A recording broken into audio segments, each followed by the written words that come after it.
Hey, what's going on, guys? This is part two of Robert Cheeke's interview.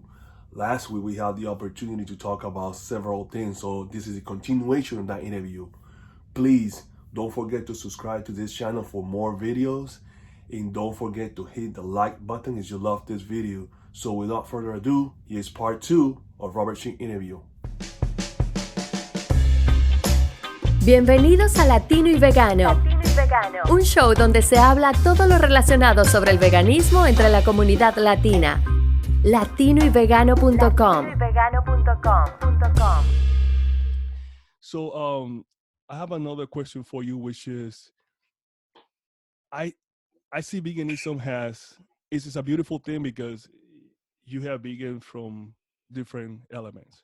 I call it elements. You know, you got the ethical side, you got the health side, and you got the environmentalist.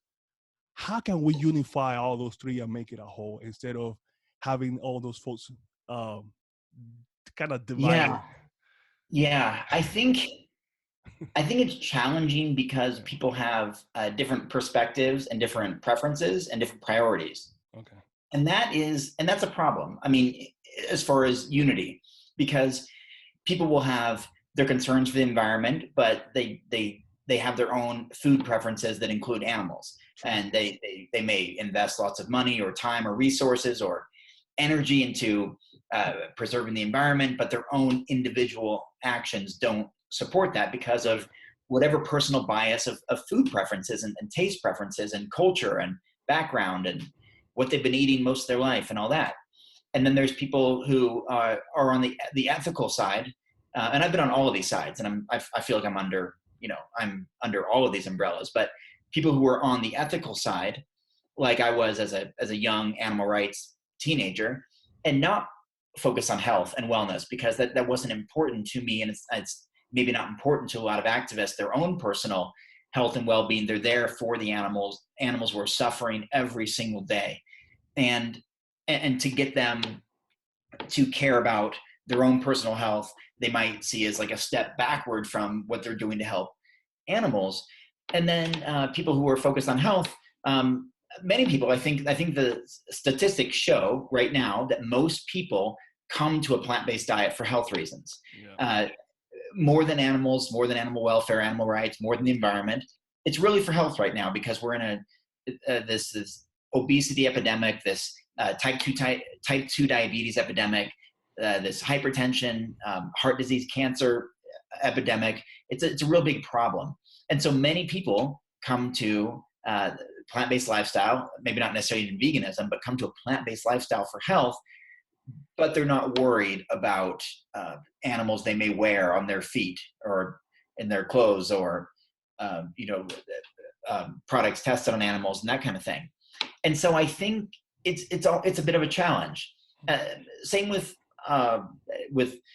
politics and other areas where people are very passionate about one aspect, but not others. You know, they may care about taxes, but not about I don't know, military industrial complex or prison industrial complex, right. Or wage inequality or race inequality or gender inequality, but they care about their own taxes.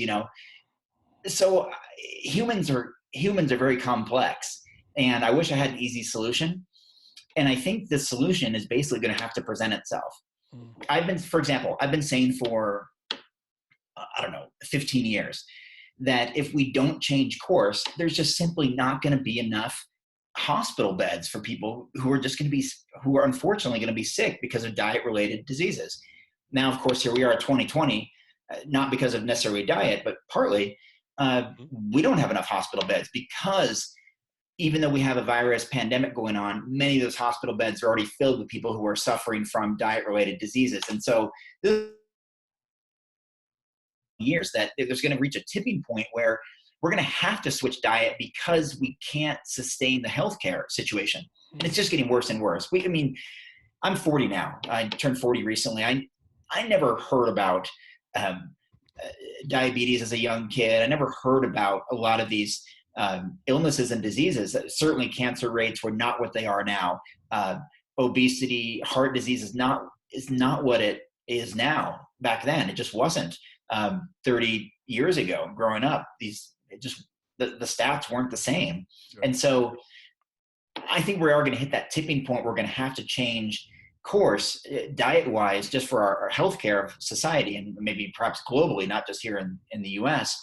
But I also think now we're even have a bigger tipping point, and that's the obvious one, which is the environment. If we don't act in some sort of responsible ways, we are running into climate issues with temperatures, fresh water, usable land, all these kinds of things. And that, again, is going to have to almost forcibly shift people into eating more sustainably, even if they don't want to, even if they don't want the taste, or even if they don't want to eat seitan or tempeh or tofu or whatever. We just may not have the environmental situation to keep mass producing factory farmed animals and monocrops like soybeans and clear cutting of the Amazon and other areas to raise crops for animals. And we just may not have the water and resources to expend all of that energy, all of that money, all of that fuel and refrigeration and everything to grow, harvest, slaughter, transport, end product of animals to consumers, which then ultimately, statistically, in many cases, leads to adverse health implications, including the increased mortality rates of all causes and the increased likelihood of heart disease, cancer, diabetes, some of the biggest killers of humans. So we're in this situation where we're not contributing to our own best interests. We're thinking short term. I like the taste of this. I like the texture of this. It's what I've always done. Or I don't care about what the environment looks like 20, 30, 40 years from now. I care about my time right now. And I think that's the biggest problem, is that people focus on themselves, and it's only until we can break free of that, or until just the resources aren't there, that's when we're going to see a big shift.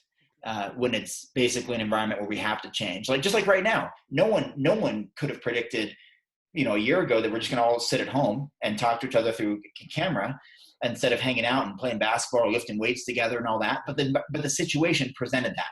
The situation said, here's what your risks are, and here's what your options are, and this is what we're encouraging you to do. Mm-hmm. Very same thing could be with consuming animals and using and abusing the environment, and we may see that maybe sooner than later. Yeah, definitely.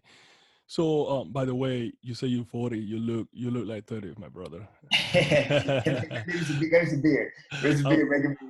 I turned 41, so I'm right ahead of you in that sense. I wasn't sure. I thought I was older for some reason, but I just turned 40, man. Because my birthday's on the cruise every year in March. My birthday was last month. Yeah, so. my birthday was in December 15th. So yeah. Okay. So Robert, so how do you see veganism in the next 10 years? Yeah, that's a good question. I see veganism growing in popularity significantly, partly due to sports culture. I'm writing a new book right now, tentatively titled The Plant-Based Athlete, with a major publisher, and it will, in some regards, like my book Shred It will include lots of different athletes. But these days, many of those athletes are in the NBA, NFL, NHL, Olympic medalists, world champions. There's so many now. And so, even look at the NBA. That's my favorite sport. I'm a big basketball fan. So many plant-based basketball players. In fact, I met a few of them recently. I met Chris Paul. I met JaVale McGee. Yeah. I saw DeAndre Jordan at an event. There's Kyrie, and Damian Lillard is mostly plant-based, and there's a bunch of players all throughout the league. Harrison Barnes and Victor Oladipo and all these people who are mostly plant-based, or very plant-centered diet, and some that are completely plant-based, like a JaVale McGee or Chris Paul, those athletes, DeAndre Jordan.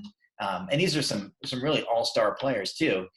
And JJ Redick's been a mostly plant-based athlete for a while. And, I think the sports culture, I think pop culture, music, entertainers, they always have influence. They have for a long time. Now we're even seeing there were multiple vegan presidential candidates recently. Tulsi Gabbard and Cory Booker, who were totally vegan and running for president of the United States. And it's becoming more common. And so I think because of especially sports athletic success, like when we see some of these athletes doing really well, like a Chris Paul or Kyrie Irving or NFL players, or like Tom Brady is a very, very high plant-based diet, a little bit of fish, a little bit of chicken, something like that, but mostly plant-based, and you're seeing those results. I think more and more people are willing to give it a try. And so, I've watched a lot of growth in the vegan movement over the 25 years that I've been doing it. I know you have too, 18, 20 years you've been doing it. And I think just every new decade, there's something takes off.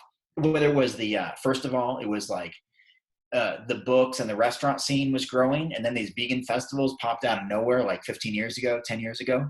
And no, those are everywhere. Some get like 40,000 people, and you've probably been to some of the big ones. I've been to some big ones in Los Angeles and Toronto and Chicago, other major cities. A lot of people coming out to those. And then you see the packaged foods, like the Beyond Meat and Impossible Foods and Daiya and Tofurky, and some brands have been around for a long time, other ones that are newer, but you see their sales are just going in the billions now, like actually in the billions, not just millions or hundreds of millions, but in billions of dollars in non-dairy milks, for example, which now take up like half of the dairy, the dairy case. Yeah. And outsell them in many cases. Plant-based milks outselling cow's milk in many, many cases, many stores around the country, around the world. And so the next 10 years is going to be, again, through sports, through food, through restaurants, through endorsements and ambassadors of celebrity nature, growing this idea that basically the bottom line is it normalizes it. There was always this stigma for a long time. I was always like the odd one out, as a young vegan. You probably know that feeling. That you're always like the random vegan at a party, the random vegan at a family gathering, the only vegan on the sports team. Like that was common before. And now it's not really anymore. Now vegans are just everywhere, it's and this really hit home to me one time. For example, I was in Portland, Oregon, when at the time, it was the #1 vegan city in the world. This was probably 10 years ago. Yeah. But this is still, it makes a good point, I think. I was out downtown, Pioneer Courthouse Square, right? I was out leafleting, doing vegan outreach leafleting.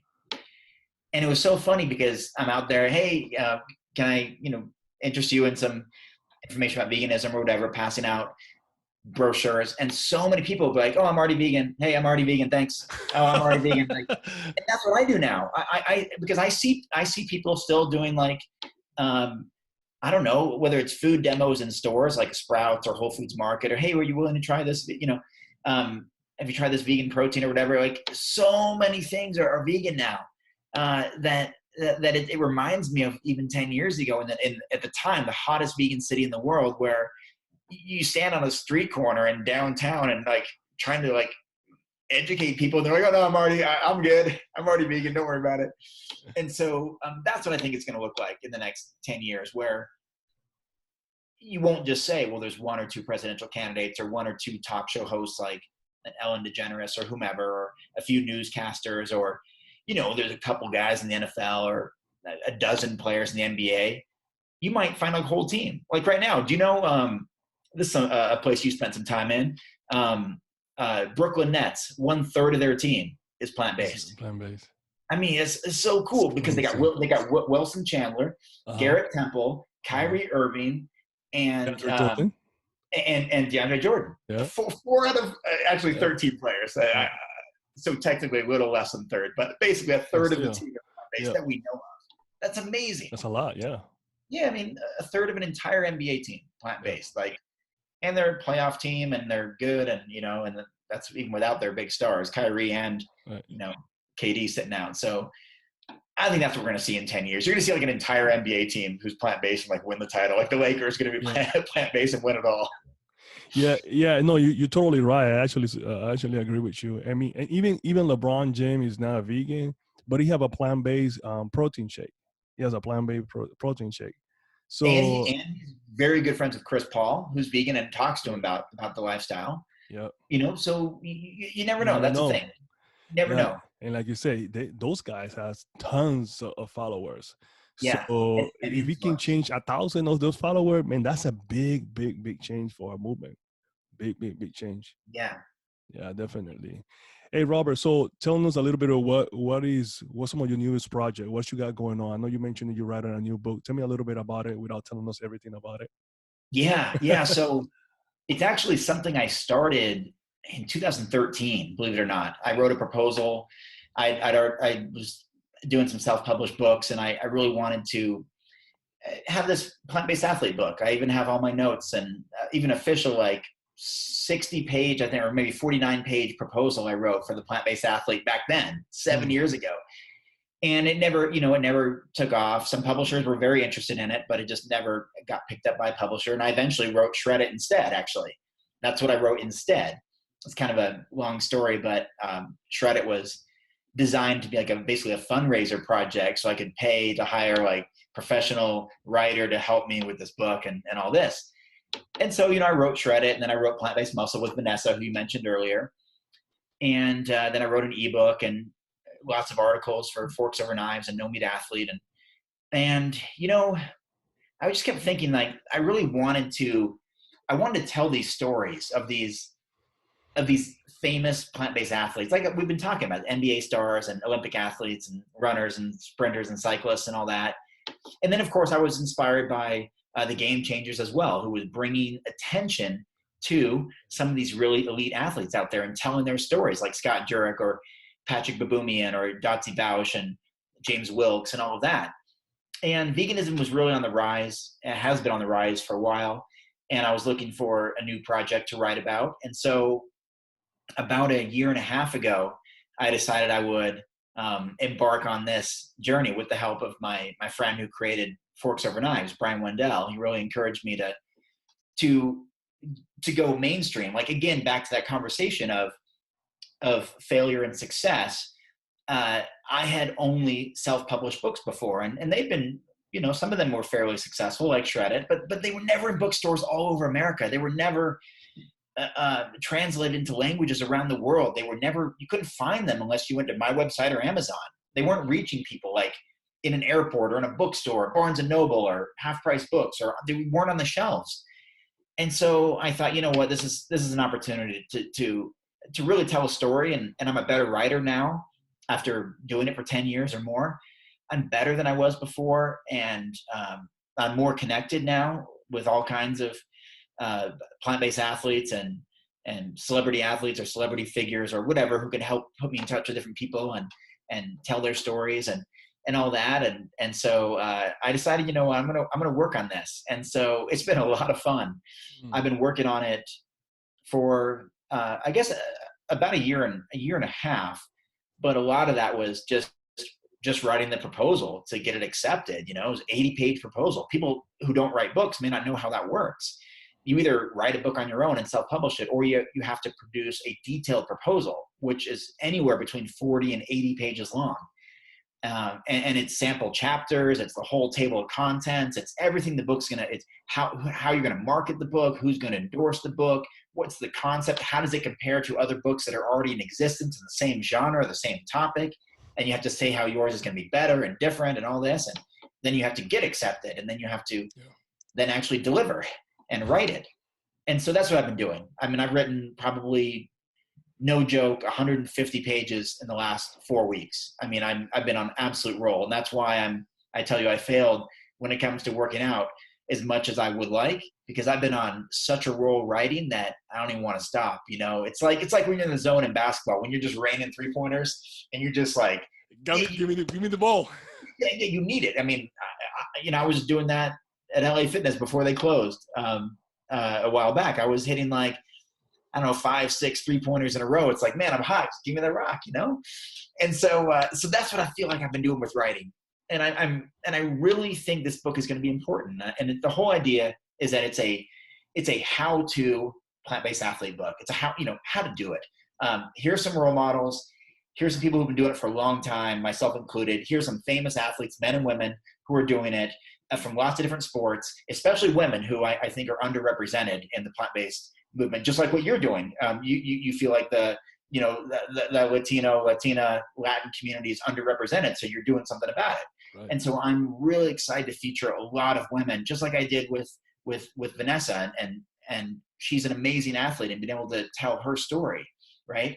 And so I think this book is going to be, it'll be in every bookstore in America, because we did get a major publisher, and we got the second largest publisher in the world, so it'll be everywhere. And it'll tell people how to be a plant-based athlete, what to eat pre-workout, during workout, post-workout, meal plans, shopping strategies, and all these different celebrity athletes, and tell their stories and get you inspired and motivated. Even if you're just a weekend warrior, even if you're just a casual athlete, that's who we're actually trying to reach. People who are aspiring to be another version of themselves, a healthier version, a more fit version, a more motivated version, a more inspired version of themselves.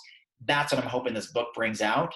And got a manuscript due in a few months, so I'm working like crazy, man. So awesome. It's set to come out next year, probably spring. I mean, we're aiming anywhere January to April, so about exactly a year from now. It takes a long time with a big publisher. So that's my big project, and I'm touring whenever that works. With Vegan Strong, and educating people on Vegan Strong lifestyle at fitness expos, which has been a lot of fun, reaching a non-plant-based audience, non-plant-based crowd, like at the Olympia, at the Arnold, that kind of thing. And then writing articles and being probably too obnoxious on social media. I sometimes spend months away, don't use it at all. And other times I use it all day long, and it cuts into writing and training and doing other things. And so at the moment, I'm a little bit obnoxiously using social media to share a lot of excitement and enthusiasm, but I'm definitely going to scale back soon. That's awesome. So we know you're going to do great with the book, and Thank you. Hopefully we can get you back when the book's launch comes out, so we can plug it right there. But I wanted to ask, how many of your books are being translated in other languages, including Spanish? Right now, none. None. Okay. And that's the exciting thing of working with a major publisher. Okay. Because it's very, very likely that it will be, translated Spanish immediately, like right away, right. And also German and Italian, right. And maybe Portuguese and Czech. Very likely there's French. There's a handful of languages, about 5 of them usually, that books, once they reach a certain level of interest or success, they get translated into. And so I imagine Spanish would be the first, and I'll be writing about Natalie Matthews from Puerto Rico, and let's see, I'm sure I've got some other Latin athletes in there. Lillian Aguilar might have a little bit of feature about her in there. Okay. There's some surfers and other athletes that are being interviewed and such. So from different parts of the world. So we'll see. I'm working on getting as much diversity as possible, and that is a real goal, and it's something we're already actively achieving. I have my notes somewhere around here. I've reached out to about 50 athletes so far for interviews, including some, NFL, NHL, Olympic gold medalists, and all that from all different parts of the world. And so, and I've already interviewed more than 20 of the 50 or so I've reached out to, and more interviews are coming back all the time.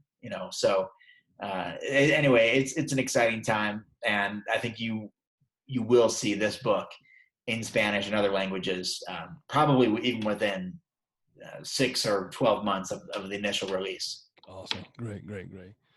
So did you relaunch your clothing line? I see you promoting some clothes now, some clothing. Yeah. So I got out of the clothing business, I guess you could say, about 3 years ago. I started actually vegan bodybuilding and fitness clothing in 2002. 2003, I think I was selling online through my website, hand packaging them myself from Oregon, and then when I moved to LA and all that, and then all the Veg Fest circuits and everything, and then it got difficult. You know, to be honest, Roger, it got challenging because again, I was used to being the only guy.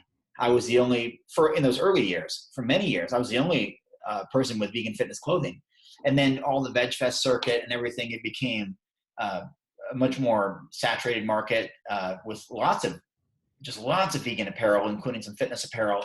And so again, I thought, well, here's an opportunity for me to focus on writing something a little bit different, something that I'm uniquely really skilled at and really good at. And this was a time to maybe exit the vegan fitness clothing thing. But then, along with some other partners, I joined with Vegan Strong. It's a nonprofit organization. I first got involved with Vegan Strong with NASCAR. There was a Vegan Strong race car that Leilani Munter was driving. And so I was involved in Leilani Munter's vegan race car circuit for a couple of years. I mean, I was at Daytona 500. I was in Talladega. I was in these really unique places I never thought in my life that I would go to. And I was down on pit road and right by the cars and, you know, backstage and all that. And it was really cool. And then we were doing education there. We were distributing Impossible Burgers and vegan food and literature and information. And I was working with David Carter, former NFL player. And so we were doing our Vegan Strong thing, NASCAR. And I was already a big bodybuilding fan. I had already been to the Olympia many times, the Arnold many times, fitness expos many, many times around the country. And so I proposed the idea of taking Vegan Strong to the fitness industry beyond just NASCAR. And the whole point, Roger, was to go outside of Veg Fest, go outside the vegan world and meet like a 99% non-vegan audience, not 50-50, not 70-30, like 99%. And so we put some team together and started traveling around to fitness events. And we're doing our promotion of Vegan Strong, the Vegan Strong lifestyle, distributing plant-based product samples to people, distributing literature to people, getting people subscribed to a newsletter where I would then write articles about building muscle on a plant-based diet. And we wore around some Vegan Strong shirts and people started asking about them naturally. And so we decided to produce them and start selling them as a way to do some fundraising, because it is a not-for-profit organization and not-for-profit team. And it takes a lot of resources and a lot of energy, shipping and driving to events or flying to events and setting up and getting a booth and all the health permits and all the insurance and all the things that go into setting up a big booth. And of course, acquiring all the products. And so it's been helpful for us to promote the Vegan Strong clothing to get some revenue back in to help cover some operational costs of the tour. And so it's not mine. It's not even my brand, but it's a brand that I've associated with and have been excited to promote because they've given me some opportunities, not only at NASCAR, but then this nonprofit said, hey, we're going to trust you to go out there in the fitness world and make a splash for veganism and really reach a lot of people and change some hearts and minds. And so I've been entrusted in that process. And so I've been promoting it like crazy. That's where part of that obnoxious, like, and it's not even, and the crazy thing is, it's not even like coming back to me directly, like my vegan bodybuilding clothing, where I got to see the sales come in. I got to see the dollars come in. I got to see like people wearing my brand. Of course, I'm strongly associated with the brand. I'm sure people probably associate me with the brand, but it's been a really fun adventure to reach a demographic that I've wanted to reach since I first started going to these fitness expos 20 years ago, and to finally get some help with that, get some outside funding, get a nonprofit organization behind it, get other team members and people to help support it, has been a really rewarding experience. Awesome.